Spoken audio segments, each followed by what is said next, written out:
Señoras y señores, tengan ustedes muy buenas tardes. Les damos la bienvenida al Salón San Martín de la Legislatura de la Ciudad Autónoma de Buenos Aires en esta conferencia sobre discriminación y criminalización sobre religiosas espirituales en Argentina, desafíos legales en un contexto democrático diverso.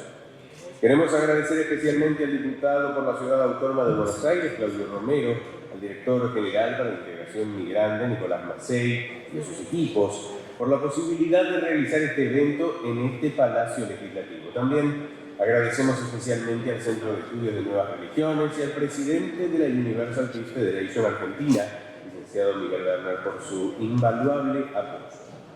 A continuación vamos a darle la palabra al moderador de este encuentro. Él es periodista de investigación, productor y escritor, con una trayectoria destacada en diversos medios como Página 12, La Prensa, Perfil y América Televisión. Es reconocido por su trabajo en el campo de la divulgación científica.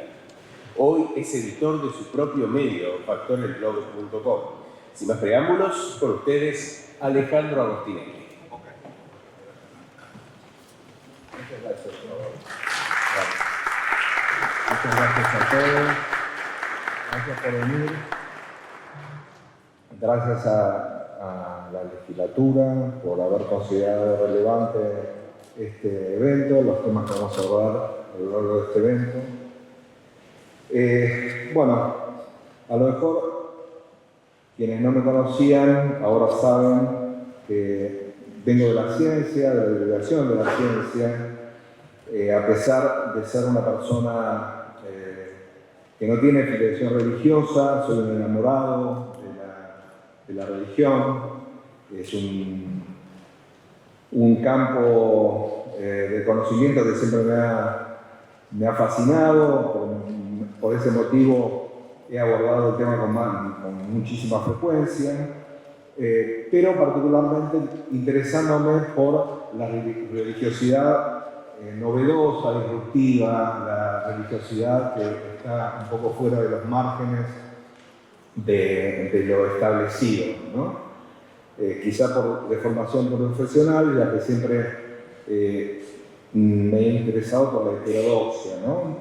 Incluso aquellas heterodoxias del campo científico, de ahí a que he tenido un tránsito en la investigación y desmitificación de la pseudociencia. Este año se estrenó en Netflix una serie sobre el movimiento israeliano. A raíz de esa serie tuve la oportunidad maravillosa de conocer a Susan Palmer, que es la mayor especialista en el movimiento israeliano en el mundo. Susan es una socióloga canadiense que estudió este grupo tan particular porque es una organización religiosa que gira alrededor de un Mesías intergaláctico, ¿no? Israel se considera a sí mismo una suerte de embajador extraterrestre en la Tierra, es hermano de Jesús. Tiene como una cantidad de cosas raras y nuevas que me llevaron a preguntarme por qué Susan Palmer, que es la mayor especialista en el mundo del movimiento israeliano, no estaba entre los entrevistados de la serie de Netflix. Bueno, precisamente porque la mirada que tiene Susan del movimiento israeliano está totalmente a contrapelo de lo que intenta siempre conseguir Netflix, que es impacto, ¿no? A cualquier precio, ¿no? A hacer más un show atractivo para el público que hacer una descripción antropológica de una realidad compleja. Ella me dijo algo que quería transmitirles muy brevemente, que es muy simple, es una idea muy simple, pero al mismo tiempo muy descriptiva, ¿no? Dijo textualmente que a las personas les gusta creer en cosas mágicas y misteriosas. Y también, por lo mismo, sumarse muchas veces a grupos que están en una misión. Si ese grupo que cree en cosas raras es desconocido, se encontrará en riesgo de ser difamado y condenado. Y esto ocurre porque a otras personas, ¿no?, entre otras razones, también les gusta temer o tienden a temer aquellas cosas mágicas y misteriosas y a menudo oscuras que supuestamente algunos de estos grupos representan.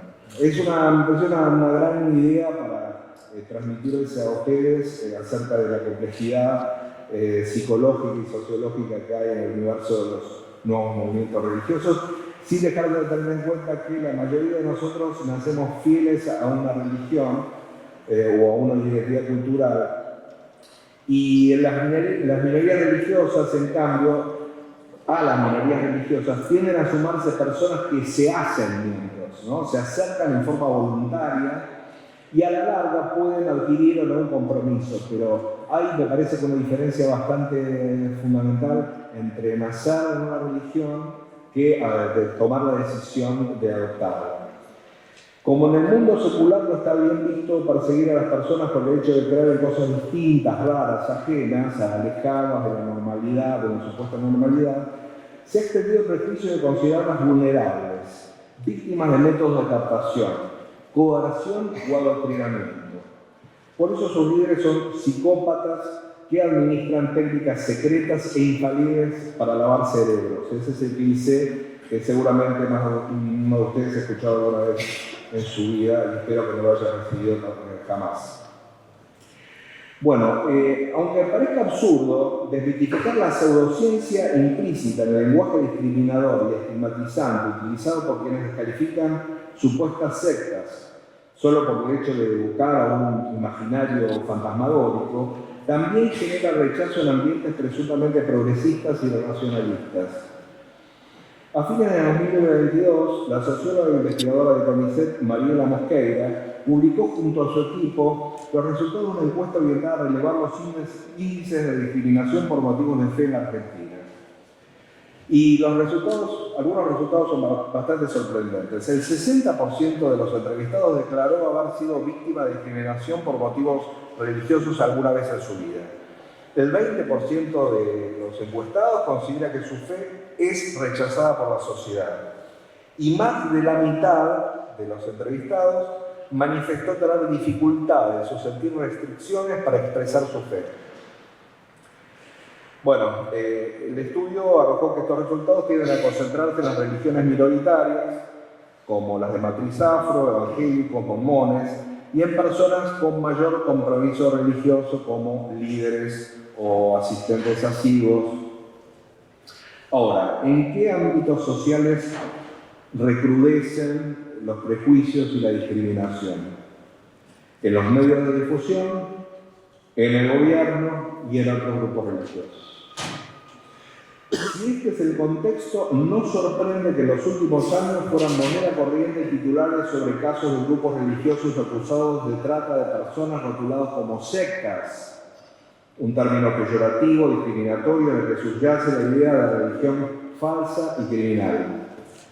Ya en el año 2016, el desaparecido INADI advirtió que llamar secta a un grupo religioso es una estigmatización que limita el libre ejercicio de libertad religiosa que garantiza la Constitución Nacional. La intolerancia, la diversidad religiosa no es una novedad. El lenguaje de odio y la hostilidad antirreligiosa que vemos en las redes sociales tampoco es patrimonio exclusivo de los sectores llamados antisectas. Pero hoy, en los últimos años, hay una novedad. Ese lenguaje ha sido apropiado por agentes estatales. Lo podemos ver incluso en medios oficiales. Si hacen ustedes la prueba de ingresar la palabra secta en el buscador de la página de fiscales.gov.ar, hagan la prueba.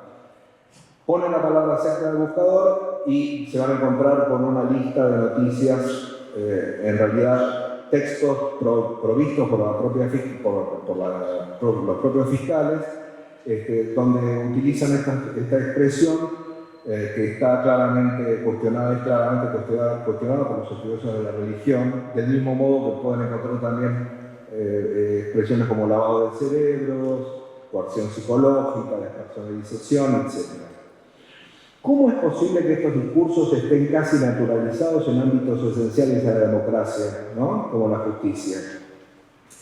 Bueno, las causas centrales son dos. La primera es la matriz interpretativa propia de la ley de trata argentina, que de eso nos van a hablar Cecilia Varela y María Bardem.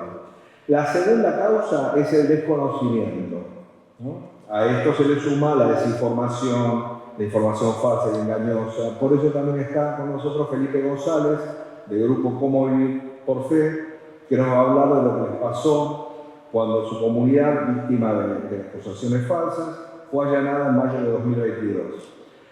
Hace décadas que los estudiosos de los nuevos movimientos religiosos advierten que desconocer a estos grupos minoritarios favorece la proliferación de mitos y prejuicios sobre sus prácticas y creencias. Esta laguna es aprovechada por ciertos sociales con fines privados o institucionales. Bueno, de eso nos van a hablar Massimo Introvini y Rosita Sorite. Para el final, antes de las preguntas, si nos da el tiempo, le vamos a pedir al doctor en antropología, sociólogo e investigador de CONICET, Alejandro Frigerio, que ate cabos, comente las ideas fuertes volcadas a lo largo de las conferencias, y para ahorrar también tiempo, les sugiero a los presentes que tomen nota de aquellas preguntas que deseen formular, porque de esta manera vamos a poder darle cauce a mayor cantidad de preguntas hacia el final. Quería mencionar, bueno, acá me han entregado varios papelitos con algunas personalidades que están aquí presentes en el evento. Mohammad Galal, a quienes por supuesto queremos agradecer por su presencia. El Sheikh de la Mezquita Centro Islámico, la licenciada Irma Sosa Rosales, embajadora de la Paz, Oscar Horacio Gayusi, Escuela Científica Basilio, Joab Alvarado, Amina Dab López, Eric González, Tobías López, Efren Esquivel, de La Luz del Mundo, Gustavo Libardo, Gustavo Guillermet, del Congreso de Diálogo Intercultural e Interreligioso, Inderbar Kaur, vicepresidente de la comunidad Sikh Dharma Argentina, y bueno, y seguramente te va a haber muchos otros que vamos a nombrar al cierre del encuentro.